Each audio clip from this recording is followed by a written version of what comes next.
అందరికీ నమస్కారం. మొదటగా మేము చెప్పగానే ఈ ప్రోగ్రామ్ని ఆర్గనైజ్ చేసిన ఎడ్యుకేషన్ డిపార్ట్మెంట్ సిఎంఓ గారికి, అట్లాగే కలెక్టర్ గారికి కూడా ధన్యవాదాలు.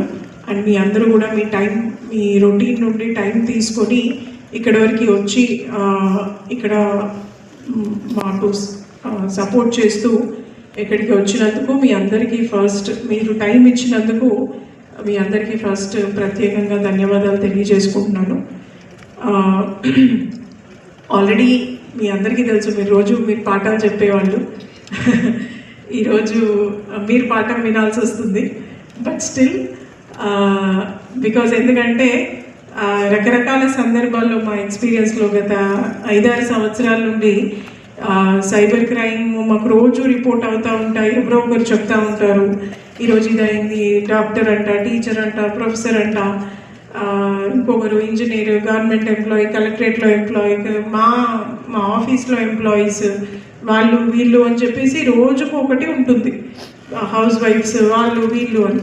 సో ఎంత ఆలోచించినా కూడా అరే ఇంత అవుతుంటే ఎందుకు ఇంకా కంటిన్యూ అవుతున్నాయి, ఎందుకు మనము ఇంకా దీన్ని అరికట్టలేకపోతున్నాము, మనం వీడియోలో చూపినంత ఈజీగా ఎందుకు లేదు, ఎందుకు ఇంకా కూడా సైబర్ ఫ్రాడ్స్టర్స్ వేసిన ప్లాన్లో మనం వెళ్ళి కూర్చుంటున్నాము. వాళ్ళు రోజుకి 100 అటెంప్ట్స్ చేస్తారు, అందులో మనం ఉంటాం. సో మనలో ఎవరో ఒకరు ఉంటారు. బికాజ్ రోజుకి కేవలం మన జిల్లాలోనే లక్షల్లో అమౌంట్ కోల్పోతున్నారు ఇంకా కూడా. సో ఆ పరిస్థితి ఎందుకు వస్తుంది అని ఆలోచిస్తే మనకి మళ్ళీ అవేర్నెస్ లేదా అంటే చాలా చేస్తున్నాము. బ్యాంక్స్లో చేస్తున్నారు, మోడీ ప్రైమ్ మినిస్టర్ గారు చెప్తారు, సిపి గారు చెప్తారు, డీసీపీ గారు చెప్తారు, ఎస్హెచ్ఓ గారు చెప్తారు, అందరూ అన్ని రకాలుగా ఎక్కడ వీలైతే అక్కడ చెప్తున్నారు. మీ బ్యాంక్ యాప్స్లో కూడా ఉంటుంది, అవేర్నెస్ చేస్తున్నారు, అన్నీ చేస్తున్నారు. బట్ అయినా కూడా ఎక్కడో ఒక దగ్గర మనము మన మానసిక స్థితి అంటే వల్నరబుల్, మన మానసిక స్థితి ఎప్పుడైతే కొద్దిగా వీక్గా ఉంటుందో ఆ టైంలో వాళ్ళు మనల్ని క్యాచ్ చేసి మన నుండి మీరందరూ ఎంతో కష్టపడి సంపాదించిన సొమ్మును తీసుకెళ్ళగలుగుతున్నారు. ఒకసారి నేరం జరిగాక వాళ్ళని డబ్బుల్ని వెనక్కి తీసుకురావడం కానీ, నేరస్తుల్ని వెనక్కి తీసుకురావడం కానీ ఈ డిజిటల్ క్రైమ్స్లో చాలా కష్టం. బికాజ్ అది ఎంతో ప్రయాసతో కూడుకున్నది. వెంటనే ఇన్ఫర్మేషన్ రాదు, మేము వెంటనే అక్కడికి వెళ్ళాము. అక్కడేమో అదొక ఇండస్ట్రీ లాగా నడుస్తుంటుంది.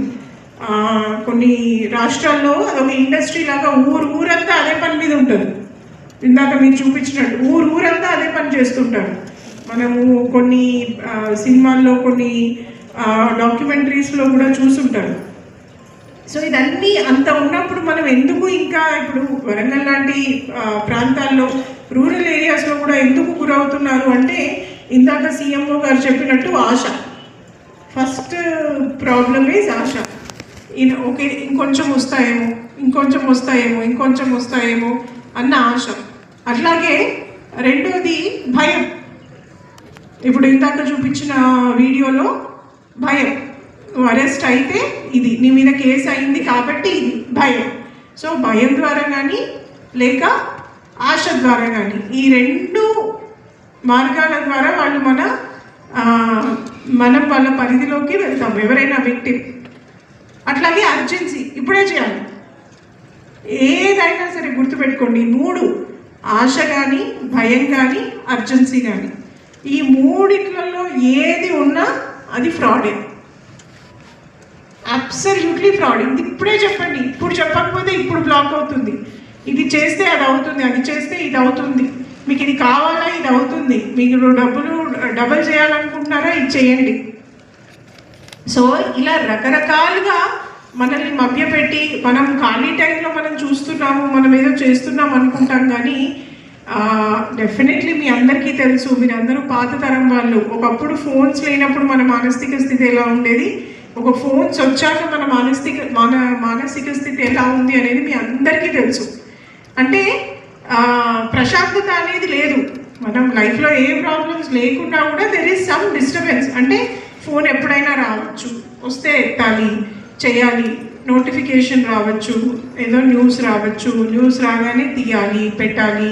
సో ఆ మానసిక స్థితిలో all of us are there, including us. మేమైనా ఆల్వేస్ డిస్ట్రాక్టెడ్. ఎప్పుడు ఒక పని ఒక గంట సేపు చదువుకుందాము అంటే అట్లాంటిది పాసిబుల్ అయ్యే పరిస్థితే లేదు. కంపల్సరీ ఫోన్లో ఏమైనా ఉందా అని చూడాల్సిందే, ఆ వాట్సాప్ ఓపెన్ చేయాల్సిందే. బికాజ్ అలా అలవాటు అయిపోయింది. బికాజ్ మన పనిలో కూడా అవసరం పడుతుంది. మన దురదృష్టం, అది ఏం చేయలేము. బట్ అలా ఉన్నామన్న అవేర్నెస్ ఉంటే అట్లీస్ట్ ఇందాక కవిత చెప్పినట్టు అనవసరంగా క్లిక్ చేయకుండా, ఏదో వచ్చింది కదా అని చూడకుండా ప్రతిదీ క్లిక్ చేసి, ఏ వే2 న్యూస్ వచ్చినా క్లిక్ చేసి, ఏ ఫోటో వచ్చినా క్లిక్ చేసి, గుడ్ మార్నింగ్ మెసేజ్లు క్లిక్ చేసి అన్నీ చేస్తుంటే ఏ మెసేజ్ల కింద ఏ ఇమేజ్ల కింద ఏముందో మీకు తెలియదు.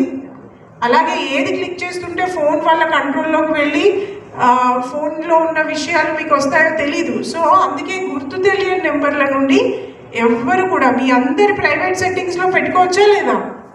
మీ వాట్సాప్ ప్రైవసీ సెట్టింగ్స్ చూసుకున్నారా? ప్రైవసీ సెట్టింగ్స్లో కంపల్సరీ మీకు ఎవరంటే వాళ్ళు మెసేజ్ చేయకుండా కూడా ఆపచ్చు. వాళ్ళంటి వాళ్ళు అట్లాంటివి చేయలేరు. బట్ ఎవరంటే వాళ్ళు మీకు మెసేజ్ చేయకుండా డెఫినెట్లీ మీరు కంట్రోల్ చేయొచ్చు. ఏ గ్రూపుల్లో అంటే ఆ గ్రూపుల్లో యాడ్ చేయకుండా కంట్రోల్ చేయొచ్చు. మాలాంటి వాళ్ళకైతే అదొక పని. గ్రూపుల్లో యాడ్ చేస్తారు, మేము డిలీట్లు చేసుకోవాలి. విపరీతంగా యాడ్ చేస్తుంటారు. సో అనవసరమైన గ్రూప్స్లో యాడ్ అవ్వకపోవడము, అనవసరమైన మెసేజెస్ కన్జ్యూమ్ చేయడము, వీటన్నింటికి దూరంగా ఉండి ఎక్కడెక్కడైతే మీకు మీ మెసేజెస్లో మీ దాంట్లో మీలో ఆశ కానీ భయం కానీ సెన్స్ ఆఫ్ అర్జెన్సీని కానీ కనిపిస్తే గుర్తుపెట్టుకోండి, అది కంపల్సరీ సైబర్ ఫ్రాడే అయి ఉంటుంది. ఇంకా మీరు ఉపాధ్యాయులని చాలా బాధ్యతాయుతమైన వృత్తిలో ఉన్నారు కాబట్టి ఎస్పెషల్లీ అమ్మాయిలు కానీ అబ్బాయిలు కానీ మీ పిల్లలు, వాళ్ళకు కూడా ప్రైవసీ అంటే ఏంటో ఒక తెలియాలి. వాళ్ళకు కూడా అసలు ప్రైవసీ అంటే ఏంటి, ఏది ప్రైవేట్ లైఫ్ ఏది పబ్లిక్ లైఫ్ అనేది తెలియాలి. మనం చేస్తున్న ప్రతి పని ప్రపంచానికి చాటించాల్సిన అవసరం ఉందా? లేదు, కానీ చేస్తాం. అలా చేయడం వల్ల ఇందాక కవిత చెప్పిన ఎగ్జాంపుల్లో ఫోటోలు పెట్టి సొంత క్లాస్ రూమ్లో, నేను నా ఎగ్జాంపుల్లో నా ఎక్స్పీరియన్స్లో కూడా అట్లాంటి కేసులు అయినాయి. ఇన్స్టాగ్రామ్లో ఒక అమ్మాయి ఇంకో అమ్మాయి, ఇద్దరు అమ్మాయిలు ఫ్రెండ్స్, ఏదో అమ్మాయి ఏదో అందిందని రివెంజ్ తీసుకోవడానికి fake messages fake images create చేసి వాళ్ళ గ్రూప్స్లో పెట్టడం. ఏంటి అంటే ఇది పట్టుకొని వస్తే ఏం చేస్తాం వాళ్ళని? సో పిల్లల చేతిలోకి మొబైల్ వెళ్ళాక ఈ సమస్యలన్నీ వస్తున్నాయి. కానీ మీరు కంపల్సరీ మీ స్కూల్స్లో పిల్లలకి ఈ విషయం మీద అవగాహన కల్పించాల్సిన అవసరం ఎంతైనా ఉంది. ఎస్, వాళ్ళకు ఆల్రెడీ తెలుసు, వాళ్ళు పుట్టడమే ఫోన్లతో పుట్టారు. ఎస్పెషల్లీ మీరు ప్రైమరీ స్కూల్ టీచర్స్ అయ్యి ఉంటే అయితే ఇంకా పుట్టడమే ఫోన్స్. ఇక కోవిడ్ వచ్చిందంటే డెఫినెట్లీ ఊర్ల వరకు వచ్చేసింది. కోవిడ్ టైం కల్లా ప్రతి విలేజ్లో కూడా ఫోన్ కవరేజ్ పెరగడము, చిన్న వాళ్ళు బీహార్ నుండి వచ్చిన లేబర్స్ ఎవరైనా కావచ్చు, ఆర్థిక స్థితితో సంబంధం లేకుండా అందరికీ యాక్సెస్ వచ్చింది. సో ఆ యాక్సెస్ వచ్చిన దాంట్లో మనం ఎలా ఉపయోగించుకుంటాము అనేది చాలా ముఖ్యం. సో పిల్లల్లో కూడా చాలామంది బాధ్యతలు ఉన్నారు. అనవసరమైన కంటెంట్ చూపించడము, వాళ్ళతో చేరాని పనులు చేయించడము, దాన్ని మళ్ళీ వాళ్ళు అప్లోడ్ చేయడము, అది పిల్లలకు చెప్పడము, రకరకాలుగా అవుతున్నాయి. సో భయపెట్టాలని కాదు, కానీ నిజంగా భయపడాల్సిన పరిస్థితే ఉంది. డెఫినెట్లీ మనం ఆన్లైన్లోకి వెళ్ళి అనవసరమైన మనకు తెలియని వెబ్సైట్ ఏదైనా చూస్తున్నాము అంటే కంపల్సరీ అవుతాయి. సిమిలర్లీ షాపింగ్ ఫ్రాడ్స్ కూడా అంతే. ఏవి పడితే అవి కొని, ఏవి పడితే అవి ఆన్లైన్లో చేసి, వాట్సాప్ గ్రూపుల్లో అసలు ఆ చీరల గ్రూప్స్కి అయితే లెక్కనే లేదు. ఎన్ని గ్రూప్స్లో మాకు చాలాసార్లు వచ్చింది.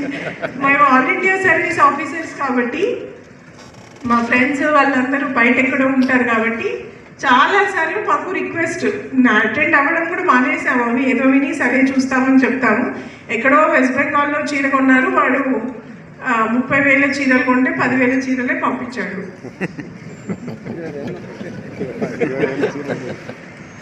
సో ఏం చెప్తాము అంటే ఏం లేక, సో అలా సరే నమ్మకం ఏర్పడింది చేస్తున్నాము. బట్ ఒకసారి ఆలోచించాలి, ఎక్కడ ఏంటి అవసరమా అంటే కొన్ని ఎట్లా ఉంటాయంటే చెప్పుకోలేని పరిస్థితి కూడా. ఐఎమ్ షూర్ ఆ చీరల గ్రూప్ చూసి చూసి చూసి చూసి ఆన్లైన్లో చాలాసార్లు అయినాయి అట్లా. ఆన్లైన్లో చూసిన ప్రతిదీ కొనడము, ఆన్లైన్లో చూసినవన్నీ కూడా నిజమని నమ్మడము, డెఫినెట్లీ యూట్యూబ్లో కూడా అంతే. సో మీరు ఏం చేస్తున్నారు అనేది ఒక్కసారి అవగాహన తెచ్చుకోండి. Definitely this is not natural. అలా చిన్న ఫోన్లో మనం మోకాలు పెట్టేసేసి అన్నీ చూసి చూసిందల్లా నమ్మి చేయడం అయితే డెఫినెట్లీ నాట్ న్యాచురల్. దానివల్ల మన ఆరోగ్యాలు ఖరాబ్ అవుతున్నాయి, మన మానసిక స్థితి ఖరాబ్ అవుతుంది. అట్లాగే మీరు మీ పిల్లలకి ఇచ్చే టైము, ఎనర్జీ, స్పేస్, మీ పిల్లలకి మీరు చూపిస్తున్న అటెన్షన్ స్పాన్ కూడా ఐఎమ్ షూర్ తగ్గిపోతూ ఉంటుంది.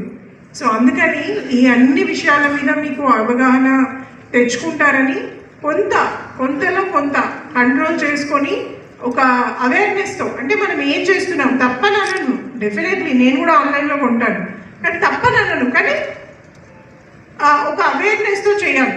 ఆన్లైన్లో నేను కూడా చూస్తాము, మేము కూడా యాప్స్ డౌన్లోడ్ చేస్తాము, కానీ చేసేటప్పుడు తొందరపాటు కాదు. కంపల్సరీ ఎందుకు చేస్తున్నాము, ఏం చేస్తున్నాము, ఏం షేర్ చేస్తున్నాము, ఎవరిని అడుగుతున్నారు అనేది చూసుకొని చేయాల్సిన అవసరం ఎంతైనా ఉంది. అండ్ మిమ్మల్ని పిలవడానికి కారణం ఇంకొకటి ఉంది. ఏంటంటే మీరు ఒక కుటుంబానికి సంబంధించిన వాళ్ళు, మీకంటూ ఒక కుటుంబం ఉంది. సో ఈ విషయాన్ని ఏదైతే ఉందో మీరు మిగతా మీ చుట్టుపక్కల ఉన్న వాళ్ళందరికీ కూడా స్ప్రెడ్ చేస్తారన్న ఆశతో మిమ్మల్ని పిలిస్తే ఇంకా ఒక 10 ఇంతలు, ఇప్పుడు ఇక్కడ ఒక 400 మంది ఉన్నారంటే అట్లీస్ట్ ఒక 4000 మందికి మెసేజ్ అట్లీస్ట్ ఈరోజు చేరుతుందని అనుకుంటాను.